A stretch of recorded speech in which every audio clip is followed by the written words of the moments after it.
Yeah, we're good. All right, we are live. We're live. Alex DeBrincat's been traded. We're going to tweet this out, get people in here as quick as we can. YouTube was being a little finicky there for us because we were trying to rush onto here to just talk because we had a lot of thoughts. Everyone's got a lot of thoughts. Twitter is buzzing. We've already got some people in the chat here, which is good. So we'll get on Twitter there.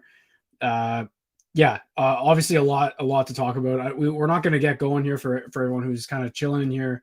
Here we go. Now we're starting to get everyone involved. And all right, folks, Alex DeBrincat has been moved. Finally, it finally happened. It feels like it's weird that I'm happy that it finally happened, but it was a long time coming.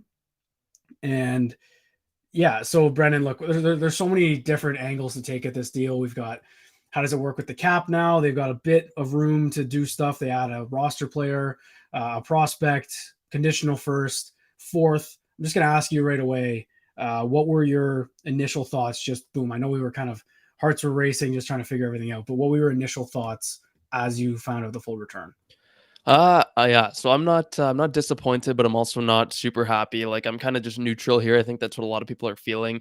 Dominic Kubalik was one of the players I really wanted back in return. Now I was hoping he'd be kind of a secondary piece, not the main piece, but I guess we can consider the first round pick the main piece. Like that's nothing to scoff at. And honestly, with the way Boston's going with Bergeron, Krejci likely not returning, I could see that pick and like either pick Detroit or Boston being around that 15 mark, which would be pretty nice, like a mid first round pick plus our own, which will probably be hopefully around the at least 20 mark.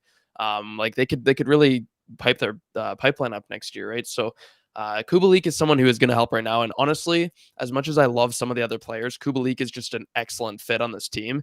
I think he's signed. Do you have his contract up? I think he's 2.5 for one more year. Yeah. So the unfortunate thing is at 27, he can hit free agency next year. I'm hoping Ottawa can get an extension done personally. I guess you could see the fit first. He's not going to be a core player on this team, but at the same time, he's a playmaker and he's a very good playmaker. He's a great passer, right? So playing with Josh Norris is likely what's going to happen. Norris and potentially Batherson, or Tarasenko, like that's a very lethal playmaker for them, which I like a lot. Obviously, no Berggren, no Soderblom. Those are my kind of A+ deals. Like if they could have got them, I would be over the moon happy. Didn't happen. That's okay. I mean, a lot of people are going to say it's not okay. I've seen a lot of underwhelmed tweets already, which is fair. You can be underwhelmed, but I still think the first round pick is a big deal. Kubalik is a fairly big deal. Like, don't underrate that player. He's a good player. I'll do a whole breakdown. We literally just like it's been 10 minutes since the trade happened. It feels like we are just this is right off the stove with our initial reaction. But yeah, Sabrango had a bad year, sort of, but he was very good for Team Canada a couple of years ago. I remember.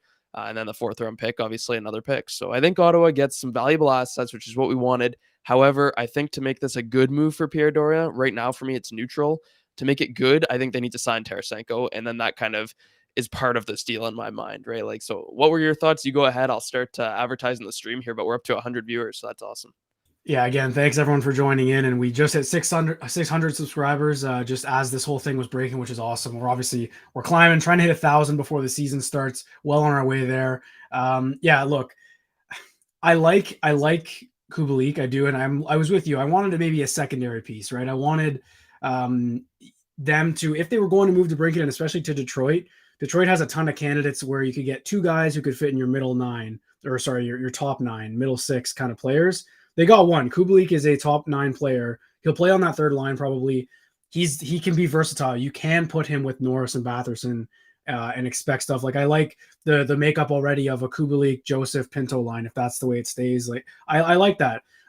Like you said, we're not. First of all, if anyone's kind of out of the blue here, we're not pulling this Tarasenko rumor out of the blue. Like this has been kind of rumored. It was rumored to be down to Carolina and Ottawa, and then it was rumored that he had signed with Carolina. That didn't happen. He fired his agent, and apparently the process started all over again. So I don't know if he was unhappy being in conversation with Ottawa, but I mean, I'm optimistic that they can still get something done with Tarasenko. Now, they need to make the cap space work. The Sens don't have enough cap space per se, depending what Tarasenko gets, and they still have to sign Shane Pinto. It's tight. It's tight. That's not a lie. So initial reaction for me, meh, not over the moon. Like I'm neutral. That's kind of what I felt. I know I tweeted right away. I was like, yes, but that's more just it was a big haul, and look, say what you want to say, a quantity over quality trade has worked out for Pierre Dorian in the past. Not to say that that's the way they should go, but I think that I think this is a good way. And all of a sudden the Sens have 2 first-round picks next year after having none the first 2 years, right? Because of DeBrincat. Now, the way I see this conditional first-round pick, whatever it ends up being, 2025, 2024, whatever it is, that's bait. That's trade deadline bait. This is a team that's going to be pushing for the playoffs. We know that. This is a trade that shows that because, they get a roster player who can compete, be on their team. He is going to be on their team next year in Dominic Kubalik. But that first round pick, they're not interested in making that pick. I can tell you that for free. That is going to be trade bait at the deadline. And folks, it is a monster free agent market next summer as of right now. I know Anze Kopitar just signed an extension. Obviously, DeBrincat did too, so he won't be there. But there are a lot of big names, and a lot of teams won't be making the playoffs. So there's going to be a lot of first-round picks thrown around at the next year's deadline. And I like that the Sens have 2 now. That's huge. Don't underestimate that. Depending where they are next year, they can add a top 9 talent. Now, I'm going to ask you this. Based on this, without a signing, do you think this is a playoff team? Are the Ottawa Senators a playoff team after this trade? So I'm gonna throw this into cap friendly because I haven't seen the mock lineup yet. I'm just gonna assume it's Kachuk, Stützle, Giroux, Kubalik, Norris, blank right now. I guess you could say Batherson, but I mean I kind of like the idea of spreading it out more. I'll answer just based on that. I think they need to still sign somebody else. I mean, you've got one player. We kind of said this. We wanted 2 players at least that could play now and help them on offense because their depth is utterly invisible right now. Like they just don't have the depth to be a playoff team because guess what? If Josh Norris gets hurt again, like right now, you're in a very hard spot based on what you have. The other thing is like Kubalik, although I do like him a lot and he's a great player, he's not a true top 6. He's more of a top 9. He's probably going to play on their second line. You need guys like that. He's affordable. But I still think you need that guy to replace DeBrincat. Kubalik does not replace DeBrincat, let's be clear. It's like McEwen replacing Watson. It's not the case. You can't just say things like that. Kubalik is a nice complementary piece, but you still need to replace DeBrincat's goals, and Norris will do some of that if he's healthy, which I don't like. I hate banking on health. It really, you have to do it, but it sucks because Norris, man, if he gets hurt, they're in a rough spot, but you have to replace him. You still have to find somebody to play on the second line, in my opinion, or at least another middle 6. Like if they go and sign Tatar for a 3x3, I don't even know what they can afford now, but if they sign Tatar for something like that and play him on the third line and Batherson on the second, that would be awesome. Like I'd be very, very content with that. Tarasenko is the obvious one. Now, if we're talking Tarasenko in this lineup with Kubalik there, I am going to be very, very happy. I think he's a great fit. But Tatar is someone who I think they should look at. I just don't think that Pierre Dorian should be done after this. Like this was a great move, but he only got 1 forward in return. And Ottawa's offense now, and this is kind of nice to say after their defense was lacking so hard before this, but their offense is what's lacking right now. Like they need to fill out that group, and they still haven't done anything now. Like they haven't added anyone except for Kubalik and McEwen at this point on offense. So we can bank on the prospects, but that's risky, and I don't like it. And regardless of how much I like Kubalik, he is a pretty hefty downgrade on DeBrincat as a player. So I think that they do need to go make another splash move, quote unquote. And I would consider Thomas Tatar a splash if we are talking about him. Yeah, Tatar would be that, 2 middle 6 guys. You get Kubalik and Thomas Tatar. That'd be perfect. Hard to bang on the free agent market. Let's talk about Donovan Sabrango quickly because I was big on him. And I don't want to say big on him. I think he's a decent prospect. I thought it was a good pick at the time for the Red Wings, and I thought he was doing well. He played last year at the 2022 World Juniors, and he was pretty good for a pretty stacked Canada team that year, right? They didn't end up winning, but I thought he was pretty good. Other people disagree, and he did spend time in the ECHL this year, but to me, it just looks like one bad year. I don't know, man. I'm offensive defenseman, I would say, is what he's tabbed at. Didn't have a ton of points, and from my understanding, this is pure eyeballing. I have no homework on the guy in the AHL. There are more qualified people who have actually watched him and done that. However, and no offense to anyone in the chat. If there are no prospect writers or anything downgrading him in the chat right now, I'm not going to take that word for it. It sounds to me like he just kind of struggled in a different AHL system because I didn't hate the prospect and I don't hate that part of the trade. Now, we were talking just before we went live. It's a position of strength for the Sens. They have so many left shot prospects as it is now. They're not top end guys, but the team alone, you've got Brandstrom, Shabbat, Sanderson, Chikrin. Prospect depth, you've got Jorian Donovan, you've got Thomas Hamara, and now you've got Donovan Sabrango. So it's a bit of a logjam. In Belleville, I think it might be good if he can actually find some footing in Belleville this season. I don't know if the left side is the Belleville strong suit for D. So yeah, that's an interesting one. I think it's an interesting name. I would imagine that maybe it's just a guy who they think needed a change of scenery there, Donovan Sabrango. But again, that's not a huge concern for the Sens right now because they need roster help now. And yeah, Kubalik is that, but you're right. It's a downgrade on DeBrincat. So I'm curious what else Dorian does because it can't be it. There has to be other moves. Maybe I said the deadline. Maybe this first round pick they got is on the table tomorrow. I don't know. Maybe Pierre wakes up tomorrow and says to someone, "Hey, you want my 2024 first that I just got? It's fresh. Hello, Have it." Travis Konechny. There's a guy named Travis Konechny. I forgot about him. All right. The price was 2 first-round picks for Scott Lawton. Send that was them turned both for down. Konechny. Send them both. I don't I want don't know. them. Well, that would mean some cap wiggle as well because I Well, believe okay. Konechny makes 5.5. So yeah, so people are very much commenting about the cap right now and what's going on. So I've quickly, as we're talking here, multitasking like never before in my life. Yeah, go ahead first. Before people get all up in arms with the cap, let's take a look down the 401. The Leafs are $8 million over the cap right now and haven't signed their starting goalie. It's okay. You can be over the cap now. Just make moves later. They could sign Tarasenko to 5.5 tomorrow. They just have to make subsequent moves. That's fine. That's not gonna. They're not gonna go to Tarasenko and be like, we can't sign you because we don't have the cap room right now. That doesn't matter right now. It matters in training camp, so they got to clear a room after.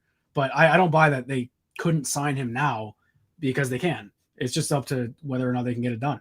So Bruce Garriock just tweeted that Tarasenko continues to talk to teams. The Sens and Hurricanes remain interested. So I guess there was not a subsequent deal attached to this, but I mean, it still seems weird to me that Tarasenko's waited this long based on the market. But regardless, I've got the cap friendly pulled up here. Let's throw it in to the chat here. Okay, so basically this lineup, and I just did this quick, but they have about 3 million in cap space with this group. And that includes Hamonic and McEwen scratched. You don't need another scratch. Those two are fine like that. I mean, you should, but you don't need it. So that's Pinto signed 2x2. I don't think he's going to go for more than that personally. I mean, he might, but I'm like, he's being a little bold if you want. I think if he's looking in the best interest of himself and the team, he'll take a short bridge deal at not $3 million. Anyways, this group here is missing one winger. Now, Tarasenko is going to get more than 3 million. So to make him cap compliant, if they sign him, they're going to have to do a little bit of wiggling. I still think that can happen. I think there are ways to open up the cap. I mean, like you said, look at Toronto. That's just one example. There's a lot of teams over the cap right now who are battling with things like that. But and I know people are going to want to see different variations. That's fine. But this group of players right here, I'm very confident in. And if you add a Tarasenko or Tatar seems like such a perfect fit on that third line, or if you put him on the second line and then move Batherson down, you balance it out a little bit. I think he'd be great on like a 3x3 or 3x2.5. That'd be awesome. But regardless, I think that they have to fill that spot with someone who's not a prospect, and they've got about 2.93 million to do it right now. Joseph still remains an choice to be able to trade. I mean, I don't know what they're going to do there, but okay, I see what's happening on the defense and why people are angry. That's not intentional. Get out of here. There we go. That's a little better. I didn't even look at it that thoroughly. They did it People hate themselves. Brandstrom, man. People Don't just hate on hate my boy. Brandstrom. Don't hate on him. But regardless, this group instills confidence in me. I just think that they have to sign somebody else. What do you think about this mock lineup? I think it's a playoff team. You could put a rookie there. I think this is a playoff team. Again, health permitting. I'm okay. I know you don't like banking on health, and neither do I. I'm okay banking on a guy not being out an entire season. Norris played 8 games, last year. The year before, he played 64, 66 maybe.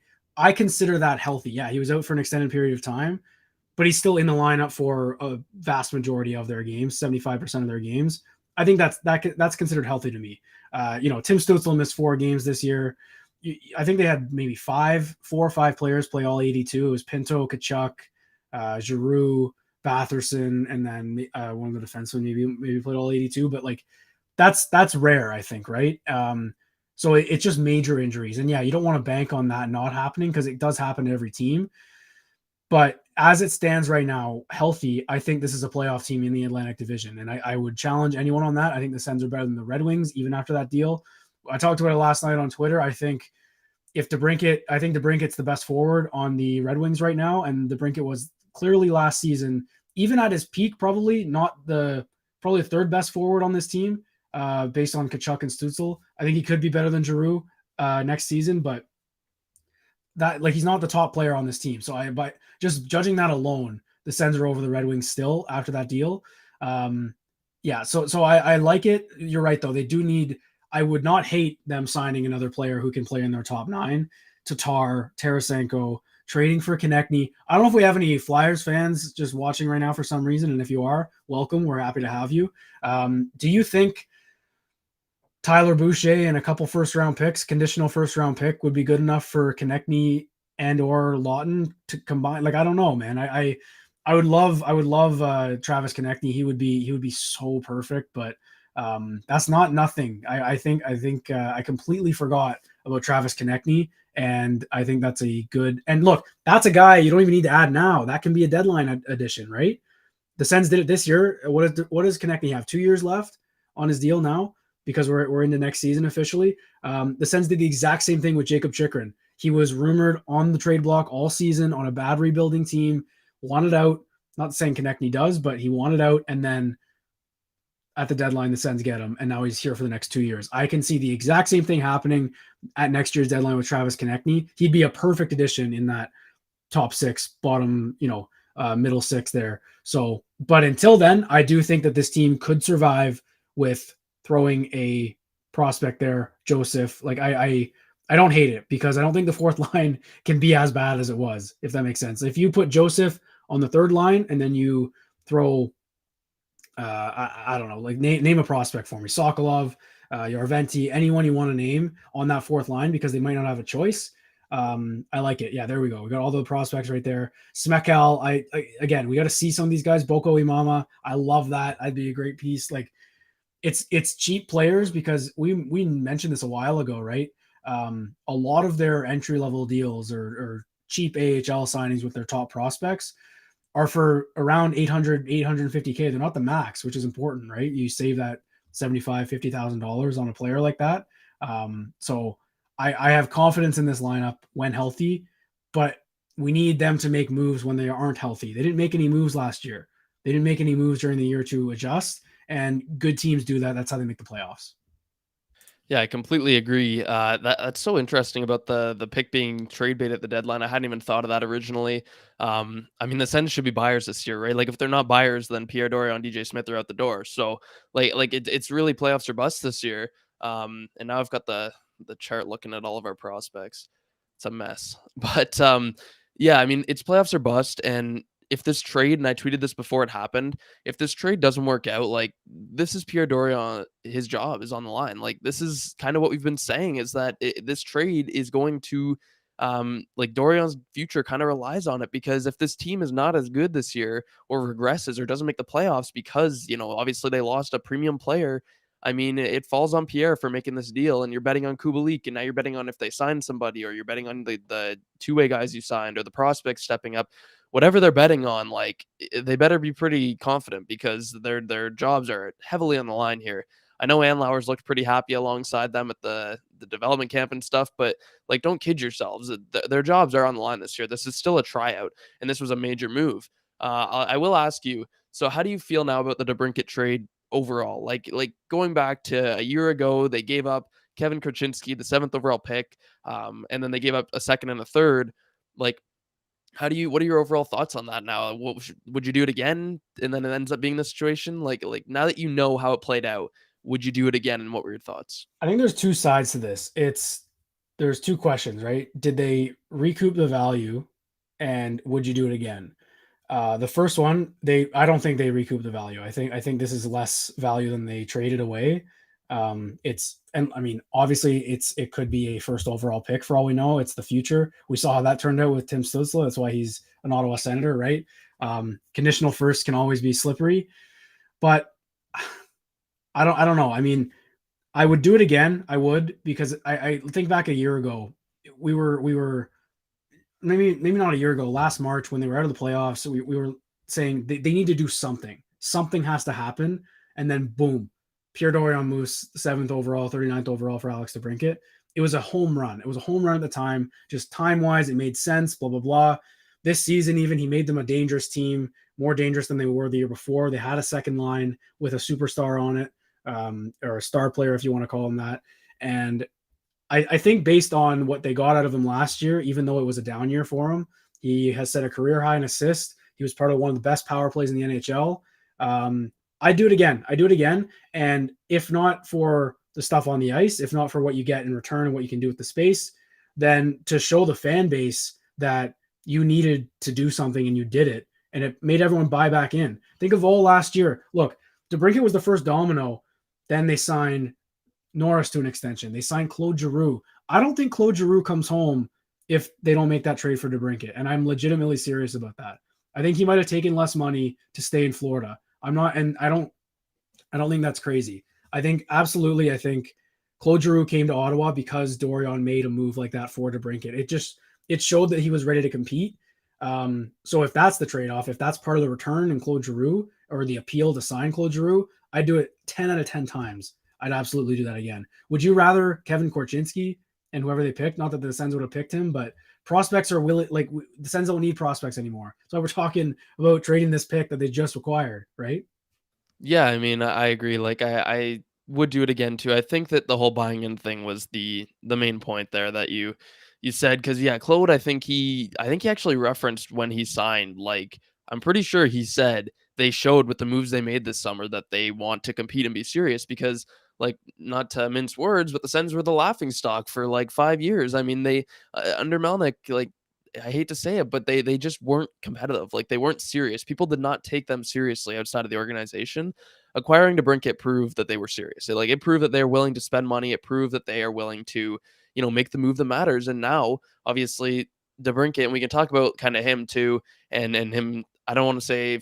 I mean, I do want to say forcing his way out of Ottawa a little bit. Like, he signed for 4 years at 7.875 million, which is, I'm positive the Sens would have matched that. Like, it seems like they would have, because Pierre said these teams aren't willing to match the term that we are, or something like that. It seems like that offer would have been on the table, and he just wanted to go home, which is fine and fair. But we talked about it a bit. I think he's going to get booed when he comes to Ottawa, just because, and I guess they're going to be playing in Sweden too, actually, against each other. So, um, regardless, I think DeBrincat is going to be kind of a boo candidate, and we do have a right to be frustrated with them, because if he signed an 8-year deal worth, 8 or 9 million, that's a bit different. But the fact that he agreed to a 4-year bridge deal is something that we were not expecting. That was a big plot twist in the thing, that he kind of conceded to Yzerman in that sense. So, I mean, I don't think his agent did a very good job.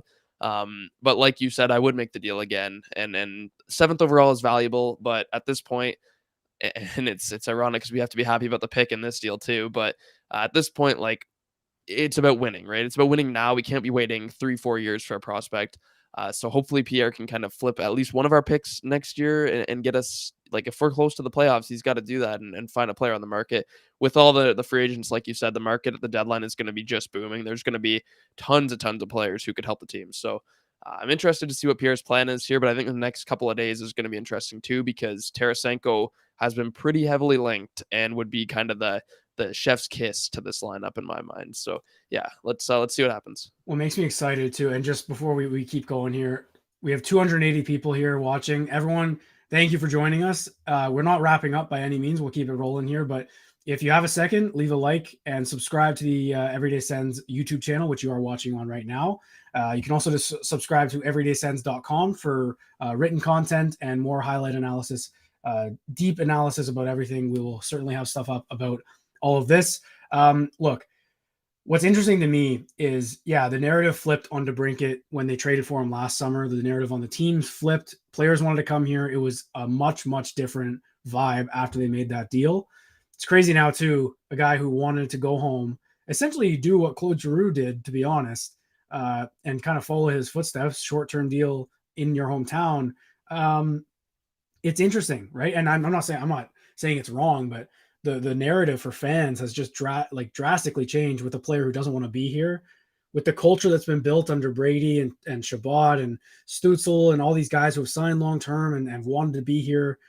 It's crazy that now with a guy who doesn't want to be here, it's almost like, really? Like, why not? And I think we're completely in our right to do that. I don't think it's it's completely within DeBrincat's right to want to go home and play home. It's not an opportunity that comes knocking very often, and they wanted him. He wanted to go there. You can't fault him for that, but you can't fault Sens fans for wanting to boo a guy who doesn't want to play here. That's sports. So I've seen the argument before because it's been talked about a long time. If he went somewhere else, maybe it's a bit different. But he wanted to go home. I understand not wanting to boo him for wanting to go home. That's fine. But if you see people ridiculing you for wanting to boo him and not liking the player anymore, I don't agree with that at all. It's sports. You're allowed to hate people for not wanting to play for your team. That's what the pride is. And he doesn't want to bleed Senator Black. A little shout out there for Father Fanuff on Twitter, great account. Then he can go, and that's fine too. Like I'm sure he'll find success there. I don't really have any ill will, but I don't want him to because they're on competing timelines here. So he's officially the enemy. He is, and like that's notable is that he's going to Detroit, who is a division rival, and we talked about how they needed to get value. The one thing I do like about Kubalik, just speaking about rivalries, is that we did pull from their roster. That is something I said a while back when we talked about it, was that I felt, although they have some really nice prospects there, I wanted to make sure we pulled from their roster in this deal because like Kubalik's not a super high game changer, but at the same time, like I don't want Detroit stacking their roster, based on what we're giving them. I'd like to at least pulling Kubalik. Like he played on their first line with Larkin and Perron a lot last year, and he had like actually 17 primary assists. I was just looking at his numbers. Again, not a high play driver, but he had 81 games played, 20 goals, 17 primary assists, 45 points in total. Like he's a disher, like he's a good passer. And so if they bring DeBrincat and put him on the wing with Kubalik now, like that's a nice little combo, right? So I'm happy to pull from their roster.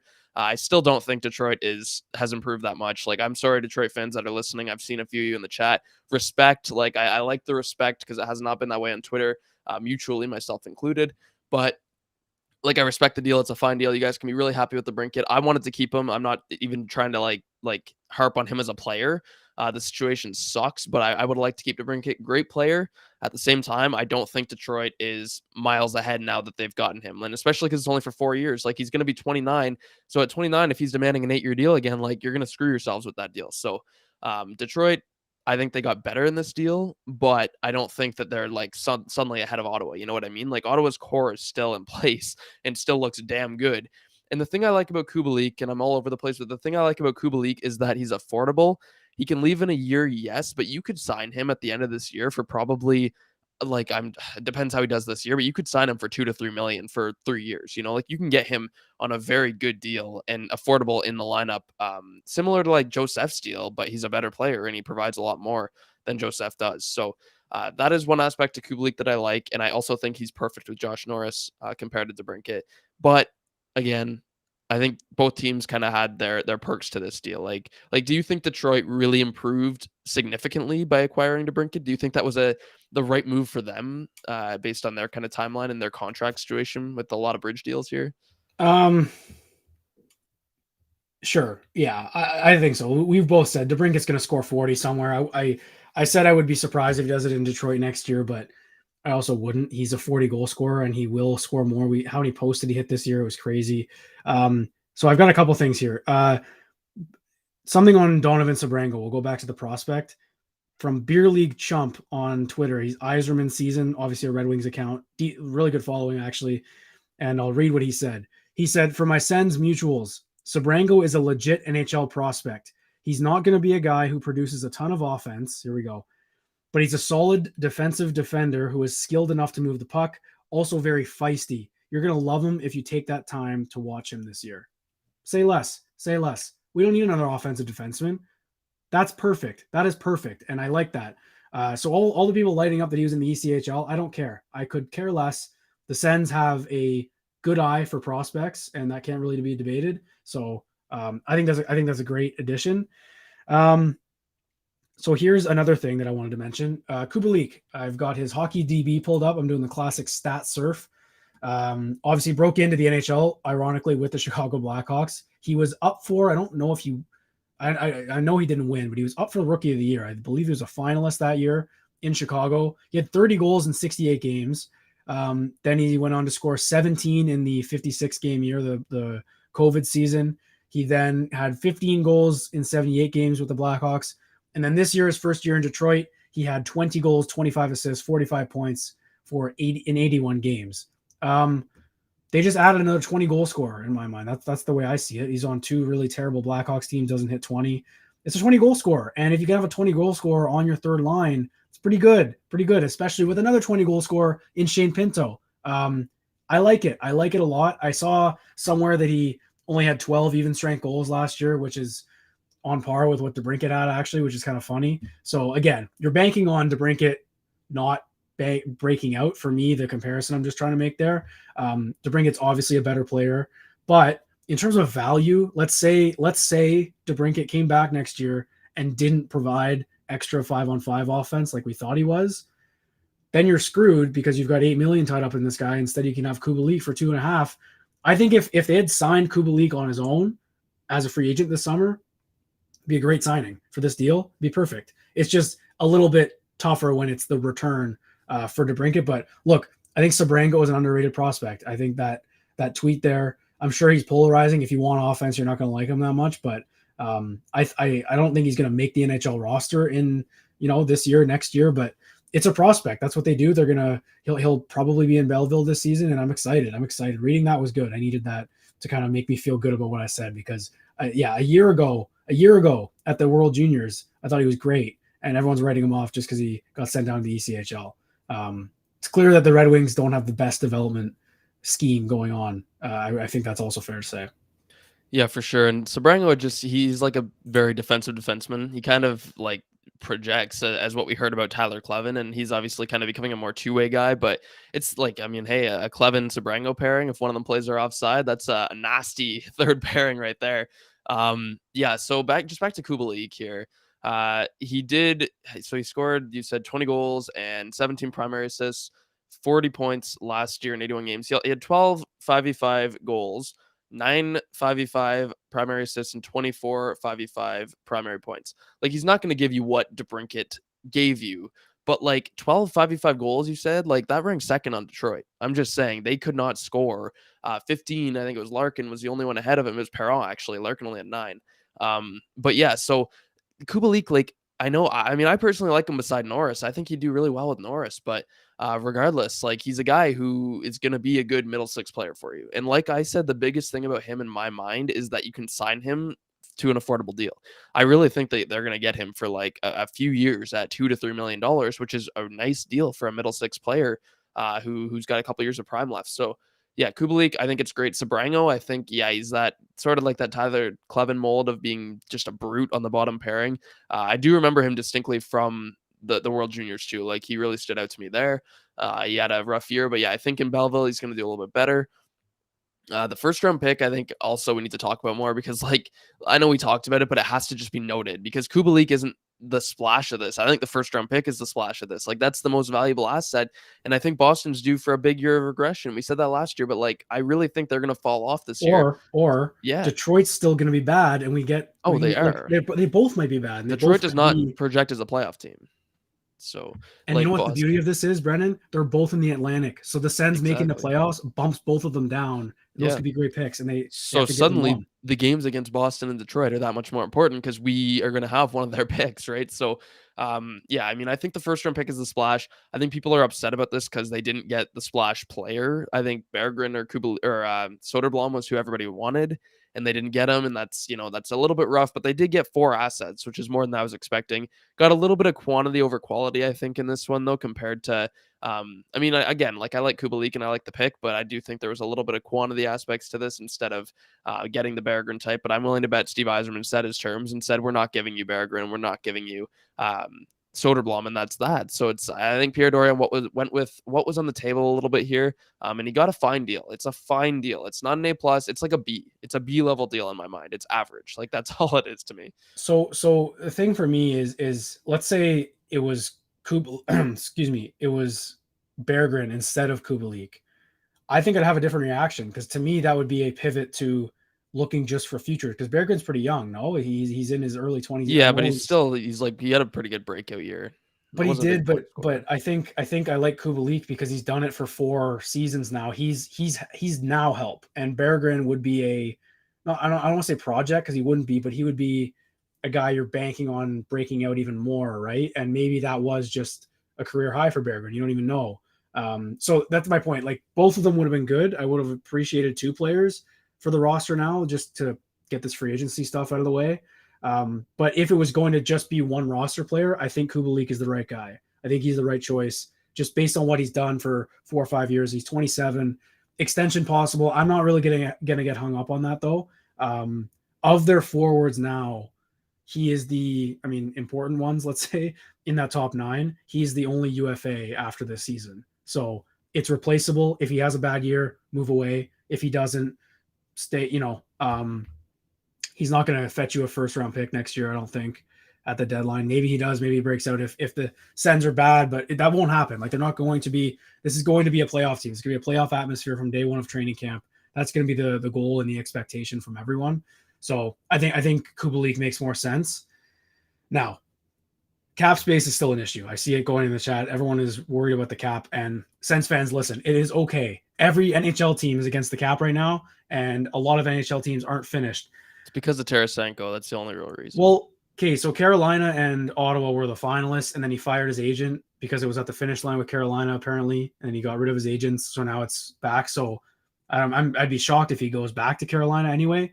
But if he does, they're also over the cap. I don't think they can fit him in, right? So they have to make moves. There's more players available. I don't know. Like it's there's also Thomas Tatar. Like I don't believe the Senators are going to make another huge trade, but I can see them moving some money out if they need to. Matthew Joseph is probably the first guy that comes to mind. I know Eric Brandstrom was not listed on the team website the other day, and everyone freaked out. That has to just be a mistake. Wouldn't make sense to just sign him and then not keep him. But I don't know. It's. I'm just glad this is done because now we can move on and think and actually stop speculating. And I know that people might have been getting on you about all these mock trades and stuff, but they're fun. And I think you were the one who put one of these out that it was kind of similar to, right? It was this was a better case scenario than a lot of those mock deals. Yeah, I mean, I started to accept. I mean, heck, like when Zadina's name started popping up, I was accepting 17th overall this year and Zadina, and that was a deal I actually came around to in my mind just because I was desperate for this trade to happen. Like I've wanted this. I've been getting impatient. I just wanted this to happen and get it done because now Ottawa can make another move, which I expect them to. But regardless, like if I was willing to accept that, I'm content with this. Like Kubalik is a guy who I wanted, and I've just got for the fun of it here. So. This is just, and again, they're over the cap here. They'll have to move something around for sure. And I agree with everyone who's going to point that out. But like, I don't care. Trade Joseph. Like, this is a deal. Like, if they sign Tarasenko, for example, what it could look like. And to me, this is just an excellent roster. Like, this is balanced. You've got playmakers with snipers. You've got like Tarasenko is going to score 50 goals beside Tim Stützle. You've got just ridiculous balance here. And this is the type of lineup I expect to see. And you can sub Joseph out for a prospect. I don't care what you do. But like, if you can get a Tarasenko or sign Tatar for less money, this is the type of roster they're going to be rolling next year. And I think that looks great. Like to me, I'm very excited about this lineup. I don't know if people are disappointed and it doesn't look as good without DeBrincat. The one thing about this trade that sucks is that everybody around the league I already saw tweets about it. They're saying like, oh, Ottawa got worse. They traded DeBrincat and they got Kubalik. And it's like, okay, like please. We also didn't have Norris last year. We just signed our starting goalie. Like you can be pessimistic all you want, but at the end of the day, especially if they add another piece, like this lineup looks 20 times better than it did last year.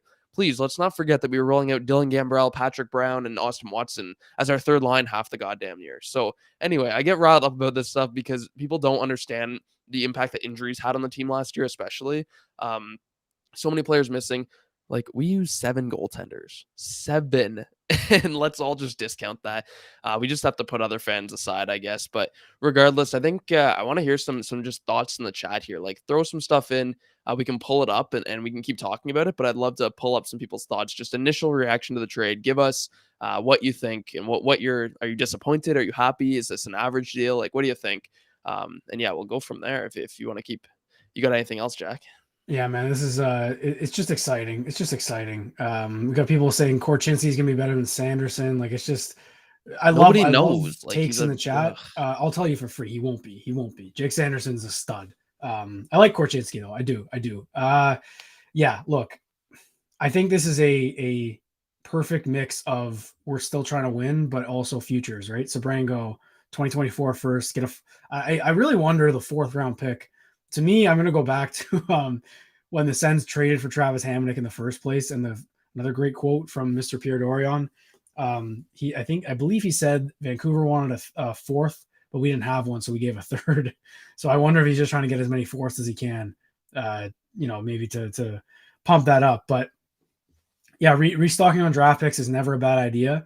And you have something you want to throw in there? We've got a little bit of news, not news, but this is from Alex DeBrincat himself. So I just want to start by saying that I'm very thankful for the year I had in Ottawa. I made a lot of friendships that will last a lifetime and had a very fun year with a bunch of awesome guys. It was awesome to experience playing in a Canadian city and the passionate fans. Thank you to the fans for supporting us all year, and all my teammates for making coming to the rink fun every day, and the coaches for teaching me new things and learning from them every day.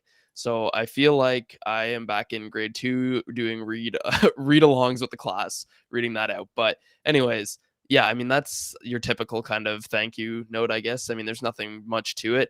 I still think people are going to be pretty unhappy with him, and after the contract he signed, I think it's rightful. Like I think we both agree. Like if they boo him next year, and I was actually against that idea at first, but after seeing the contract, no. Like you could have signed here, you could have stayed here, and frankly, you screwed yourself a little bit. So regardless, I mean, I still like Alex. He seems like a good guy. He seems like someone who just wanted to go back for his family purposes and stuff.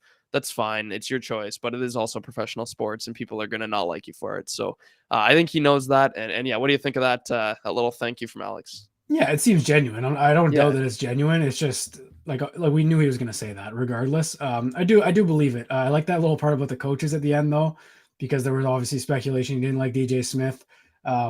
Listen, if that was part of why he didn't want to be here again, that might be one of the most ridiculous things ever. There was so much speculation, and the 4 years is so strange. And like maybe it was the Red Wings not wanting to do 8. It was 6 or 5 or something, and then DeBrincat saying let's do 4, so he can still be a free agent in his late 20s. But it's so weird. It's very, very weird to me. I think if it's a first, the Sens probably get a Berggren instead of Sabrango.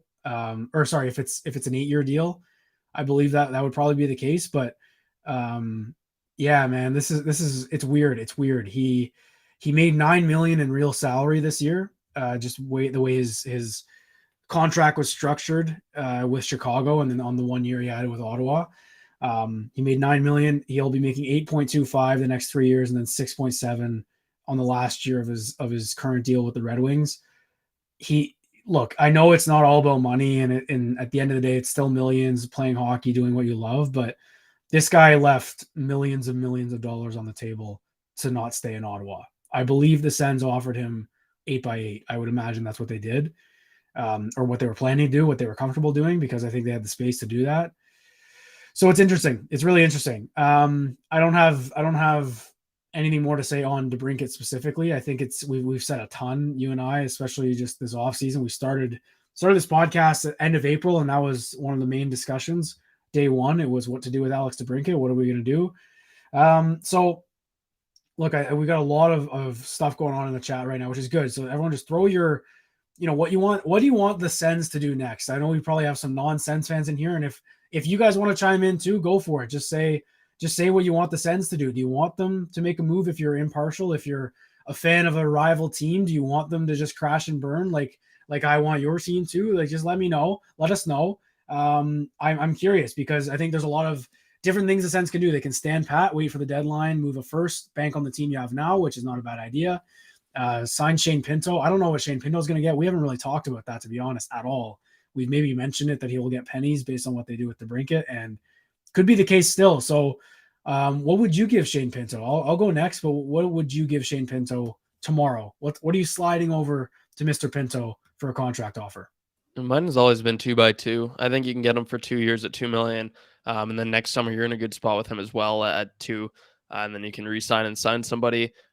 I've seen people say that he's going to sign for less than 2, and I've seen people say he's going to sign for more than 2 with certainty. Like it's just, he's kind of a wild card. And I mean, I think that it should be noted that he's waiting here. Like I think that has to be said, because Brandstrom signed his deal, but I think Pinto waiting might have been, or probably was, because they wanted to see what happened with DeBrincat and what they ended up getting for salary. And I mean, heck, he might not even sign until we know about like a Tarasenko or a Tatar. Like if they've got that in the works, I don't know if they're going to give Pinto his money right now. They might want to wait and see, and then kind of offer him, like, get him to work. Or for all we know, he could be working with them too. Like he might be saying, "Yeah, I'm willing to take a 1-year deal at 1.3 million if it means we can make the team better." I don't know. It seems like that could be a route to potentially watch, but I think it just has to be noted that they are waiting with him. And that is most likely because of this trade. So, yeah, what would you give him? I know yours in the mock lineup, it was a little bit lower than 2x2. Yeah, I think you can get him under 2. I think there's a reason the Brandstrom one happened so fast. I think it's because I don't want to say they value Brandstrom more, but with Pierre, he's had a history of getting to the most important RFA first, right? And it was clear that they did DeBrincat first, found out what he was going to do. Then July 1st said, Brandstrom, here you go, bud. You get 2 million. Here's your payday. If you want to call it that.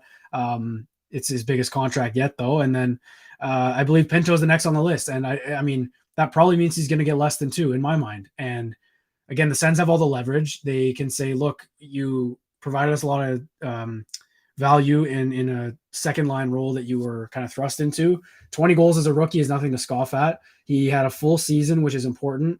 And yeah, Pinto, I see New Gates there in the chat. Pinto definitely has a case for more than that. But if I'm Pinto, I don't want to, if I'm the Sens and Pinto asks for 3, I'd say, okay, you're signing for 6 years then. You're here for 6 years minimum. You're doing a Batherson type deal at 3.5, whatever you want to call it. Because that's what the Sens are going to want.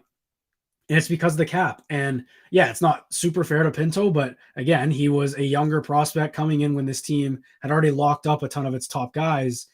So in a cap world, you can't allocate that much money for Pinto, and he's got to know that. And the agent has to know that he won't be, you can't be holding out for your third line center here, right? That's what he is, and that's who he is. And he's valuable. He really is. He makes that third line important.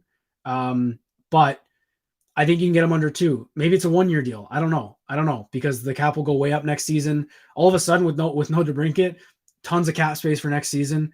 Jake Sanderson's going to get a bag at some point, I'd imagine, in training camp, kind of like Tim Stützle.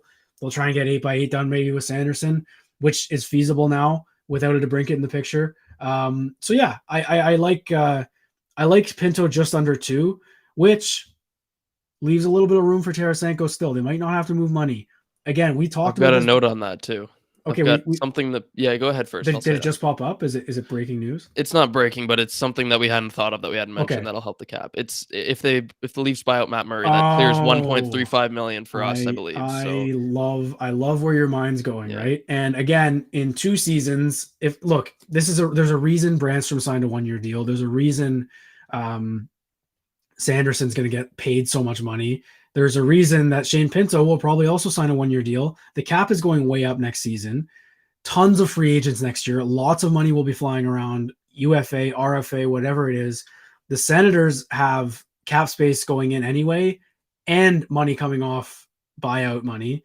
Matt Murray will be off the books as a retained salary. Like, there are so many guys and so many things opening up for the Sens next year with everyone still locked up long-term. I just mentioned Kubalik is the only guy who you won't have team control over next season on the forwards. Giroux will have a year left. Chikrin has a year left. All these guys are still here, right? It's exciting. It's an exciting time to be a Sens fan now. And I know it sucks losing to DeBrincat. It's not a great return. It's not a bad return. It's not a great return, though. It's fine. Like we were saying, they have wiggle room now. And I think Pinto's a big part of that. I don't get the sense that he will hold out or anything like that. I think he will understand that I'm going to be making millions after, like, he's going to get an extension after a year where he barely played the year before. He could have been on a league minimum AHL deal for all we know. Comes back, has a great year. And I think that if you're Dorion, you have the leverage to go to Pinto and say, listen, 1-2 years, you will get your money. Might not be here, but you'll get your money eventually. Just, you have to take your lumps here. And I talked about it. I wish they kind of did a bridge with Josh Norris, but that's neither here nor there. He didn't play this year. It's kind of unfair to be like that, but he's not cheap and he's not a discount. So he's important, obviously, with the money, but he's got that deal now. So, yeah, long-winded answer. I think you can get Pinto for 1.75, let's say. Let's just throw that number out. I think you can get him cheap. You can get him cheap. And I think that is where I'm at, because I don't think that Tarasenko, if Tarasenko gets 4.5, I think you can make it work with Pinto. Just move some other minor contracts around. For sure, and yeah, if the Leafs buy out Matt Murray too, that if you get the Pinto discount a little bit, and then you get Murray bought out, that's 1.5 million freed up right there, basically. So I think they can definitely make it work. And people you can move money around. I don't know why everybody's so worked up. If the Leafs are gonna clear enough, like $9 million plus their what they need for Samsonov, like you can move money. It happens. And frankly, now that the Suns got more draft capital, like I'd be fine moving Joseph in a second to clear 3 million off the books. I would be like, I don't care that it looks bad on Doria. I'd be fine with it. Make it happen. They've got another first round pick now. You've got 2 firsts. That should make your second expendable to me. Like, I don't care. You have to bite the bullet for that terrible contract, but it is what it is. I also think this should be noted. Like, I'm just bringing up a few comments here.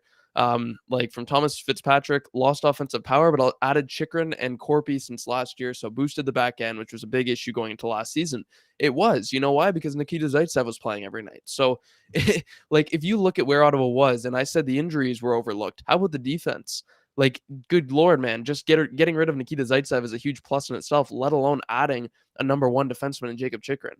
And like, I find it really hard to understand how people look at the lineup now compared to the most common lineup they rolled out last season based on injuries and stuff, and feel underwhelmed. Like, it's so much better. And we just have to hope they don't get hurt again. But I mean, Corpusalo too, that's a nice signing. Like, I can, yeah, he's comes with risk, right? But I think the odds are that he's going to be an upgrade based on what they had last year. And I think that if he can stay healthy, he's going to be that guy for them. So I don't know. I mean, I look at this lineup, and yeah, if they can sign somebody else and it comes down to Pinto, it comes down to potentially moving money, it comes down to the Leafs buying out Matt Murray, whatever happens, they can make it work. And they can be like, they could sign Tarasenko tomorrow for 5 million a year and be just over the cap by 2 million. Like, that's fine. That they're allowed to do that. They can be 10% over right now. So yeah, I mean, I hope they do that personally. I want to keep bringing up some comments here, but like, what else do you got? Like, what else do you have on DeBrincat and this? Not DeBrincat, Man, but on this trade. Like, I don't know. the more I sit with it, I'm excited, and I think I believe, I just know, I know the Dorian's not done. There's stuff they're gonna do still. It's obvious. There's still a big, like. It's weird to me though that the free agent market froze perfectly for the Sens, and I don't think that's a coincidence. I really don't. Whether it's Tatar or Tarasenko, one or the other. Look, like, saving money is good, but again, like we've talked about this with DeBrincat, if you save money on DeBrincat, if the Sens signed DeBrincat to this deal, that's just more money going to Pinto. Not that that's bad, but if the Sens signed Tatar for 3 million, Pinto is going to get whatever's left. But if they sign Tarasenko to 5, then they got to move some stuff around. But yeah, like it's just interesting. It's fascinating to me. But yeah, I love that point, because the blue line is a strength now. It was going into the offseason, and it still is their strongest point. Goaltending's solidified as of now. I don't know if goaltending's ever solidified, but it's strong. I like it better than it was last summer. I like Korpisalo better than I like Talbot, which people can call me crazy. I don't think Talbot's that good. He's not, Or and he wasn't wasn't. a He wasn't before no. they got him either. He was like among the worst in the league at We goals saved above expected. Like, it's Yeah, we went live. We went live on July 1st when Korpisalo was signed, and after we finish up here, everyone can go check that out as well. Just over on our YouTube page again. We talked about Korpisalo. I didn't really mention because they basically traded him for Talbot with the Kings, because the Kings signed Cam Talbot. I would much rather a goalie who had stellar numbers on a garbage team than a goalie like Talbot who had stellar numbers on a very, very strong defensive team. This brings me to Minnesota. It's perfect. I wanted to ask you, because eerily similar situation here for the Sens than it was with Kevin Fiala in the Minnesota Wild last summer. The Wild got Brock Faber and the 19th, 18th overall pick from the Kings for Fiala. That's it. And Fiala extended 8 years. And then the Sens get Kubalik, Sabrango, a first-round pick, and a fourth-round pick for DeBrincat extended at 4 years. it's a better return. Which would you rather? And it has to be a better return. So yeah, you can compare it to the original DeBrincat trade. Probably not as strong just value-wise, but if you look at the Fiala deal, just in the past, these sign and trades, Matthew Tkachuk one is strange. I mean, interesting to kind of compare those, but I don't know if you can. I don't think you can compare Matthew Tkachuk and Alex DeBrincat to begin with, but it's similar though. It's the similar kind of haul. You get a roster player, younger guy, or defenseman or whatever, and a first round pick. So I like this better than what Minnesota got for Kevin Fiala. I don't think that's crazy to say, even though it was a year ago. I think I'm happy. I'm happy. More we've talked about it, I'm at peace. I hope everyone in the chat also feels a bit more at peace just listening to us talk about it. It's exciting, man. This is a huge year for the Ottawa Senators. Either way, if DeBrincat was here or not, it's a massive season for Ottawa. And I would hope that the players aren't discouraged. I don't think they should be. I think this is a deal that they should be excited about. They got help. They have a roster player. Kubalik could outscore DeBrincat next year. Very, very real possibility. He is going to be on a better team, and he had decent numbers on a bad Detroit team. And and Detroit was not a goal scoring team. Like they didn't score a lot of goals. I think on this team he's going to come in and light it up. Like I think that's just a given for almost anyone who signs in Ottawa now. I think he'll be a mainstay on that second power play as well. With a Giroux, with a Chikrin, whoever you want to call it. I think it's going to be a good fit. So look, we're nearing an hour here. We like to go an hour when we can. We still have 300 people strong here, which is awesome. If you guys haven't liked or commented or subscribed to the YouTube page, please do now because we are happy to have you and tons of content coming out. We do weekly episodes. If you guys are new here, we do weekly episodes or bi-weekly. Sorry, what's the word? 2 episodes a week. I think I don't know. 2 episodes. I was trying to be fancy. Sometimes more. Yeah, exactly. We'll do these. We'll probably do one again tomorrow just to kind of after we sleep on this. We do Mondays, Fridays, live streams when big things happen. So, Brennan, if you have anything else you would like to say to the world here, the Ottawa Senators world, after this trade finally went through, what are your thoughts? Well, my thoughts are that Detroit fans are attacking me on Twitter while we're live right now, for saying that that Berggren and that were untouchable.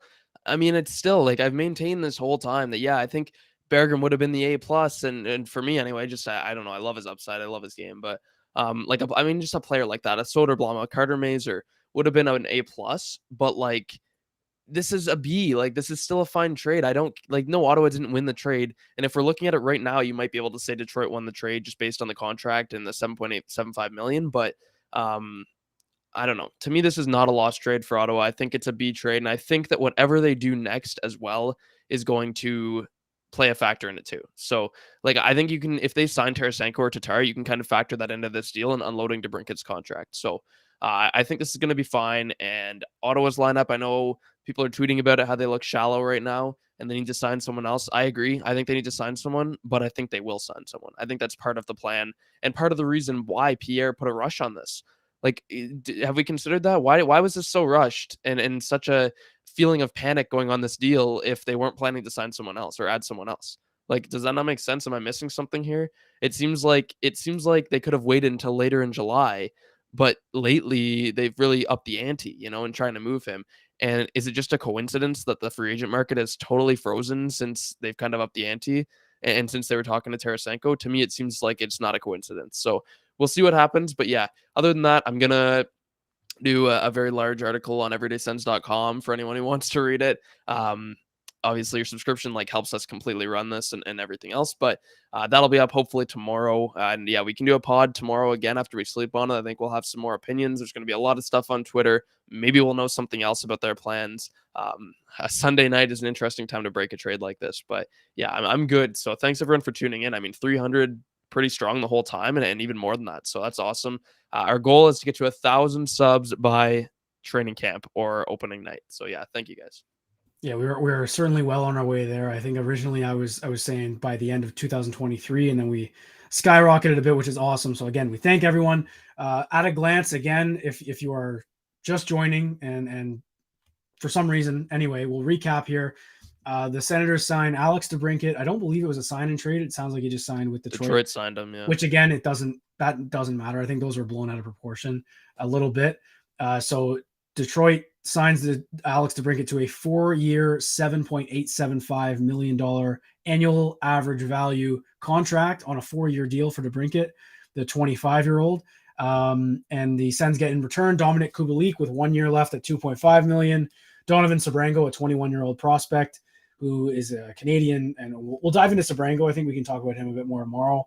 and a conditional first round pick with a lot of weird conditions, but it'll be the worst one Detroit's choosing is what it says, but the worst one of Boston and Detroit's for next season, and fourth round pick next year as well. So decent haul. They get a roster player for their top 9. They get a decent prospect and a first round pick for a guy who wanted out. Not bad if you're Pierre Dorion. Not great, not bad. So thank you again, everyone, for watching. We will see you all next time. Tomorrow we'll have that up in the afternoon. I saw some people asking, and we will see you all on Monday. Please subscribe, like on the YouTube page, and thank you, everyone, for tuning in.